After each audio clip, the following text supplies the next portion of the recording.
One of the biggest problems for Muslims is the spiritual reliability of Muhammad. Some of the descriptions of Muhammad receiving revelation sound like something straight out of The Exorcist. Apart from that, there are a number of details in the Muslim sources that seriously call into question Muhammad's spiritual reliability.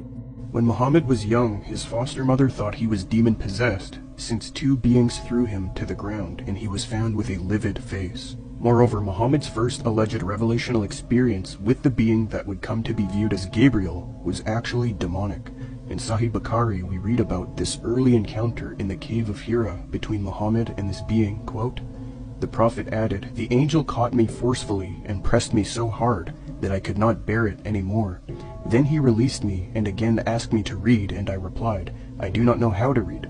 Thereupon he caught me again and pressed me a second time till I could not bear it any more. Then he released me again and asked me to read, but again I replied, I do not know how to read, or what shall I read? Thereupon he caught me for the third time and pressed me, and then released me and said, Read in the name of your Lord, who has created all that exists, has created man from a clod. Read, and your Lord is the most generous.'" Another early report says here Muhammad was being strangled so hard he felt like he was going to die. We know from Muslim records that when Muhammad began receiving revelations, his first impression was that he was demon-possessed. We know that after his experience in the cave, he became suicidal, tried to hurl himself off a cliff. We know that it was his wife Khadija and her cousin Waraka who persuaded him that he wasn't possessed, he was a prophet of God. Now, what happened to Muhammad in the cave when the Quran started coming to him? I don't know. But I know this, when he ran out of that cave, terrified, depressed, and suicidal, he was convinced that he had seen a demon, and that's a problem. Initially, Muhammad's wife's cousin Waraka correctly believed Muhammad was demon-possessed. After Muhammad's wife Khadija explained to Waraka what was happening with Muhammad after his first encounter with the being who would come to be seen as Gabriel, Waraka had a very interesting perspective, quote, Waraka expressed surprise and said Jibreel only came to prophets, the best of creatures, so he wished to meet the prophet. He said that sometimes the devil deceives people pretending to be Jibreel, and then he to whom the devil goes turns mad, unquote. This is correct, as 2 Corinthians 11:14 says, and no wonder, for even Satan disguises himself as an angel of light. Muhammad's revelations were clearly demonic possessions. During his alleged revelations, Muhammad would hear ringing in his ears and sweat profusely. He would turn red and breathe heavily. He would be choked. He would move his lips quickly. He would hear voices thinking trees and rocks were speaking to him. He would fall to his knees with trembling shoulders. He would feel dread and terror.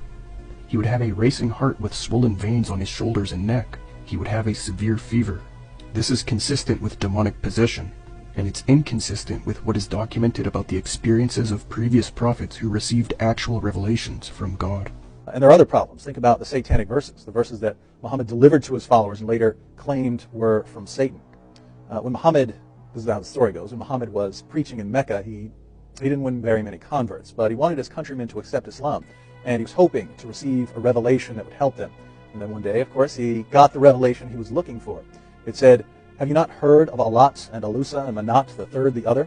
These are the exalted cranes whose intercession is to be hoped for." So there are these three goddesses that are like birds. They're exalted cranes who can carry your prayers to Allah. This was originally part of Surah 53 of the Quran.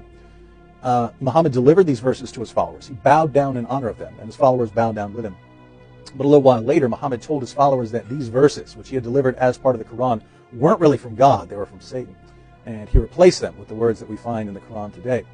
So when you read Surah 53, keep in mind the fact that it originally promoted polytheism and that Muhammad couldn't tell the difference between a revelation from God and a revelation from Satan. It's also interesting to note that at one point late in life, Muhammad was a victim of a magic spell, according to him, not according to me. Several passages in Bukhari report that someone stole a hairbrush from Muhammad and used it to cast a spell on him. Ibn Ishaq tells us that Muhammad was bewitched during this time, and Bukhari adds that the spell made him delusional. So according to Muslim sources, God's greatest prophet was under a spell for, let's say, a year, and that's a problem. In Quran 69:44-46, Muhammad stated if he fabricated false teachings, i.e. invented revelations not from God, then he would have his aorta cut, it says.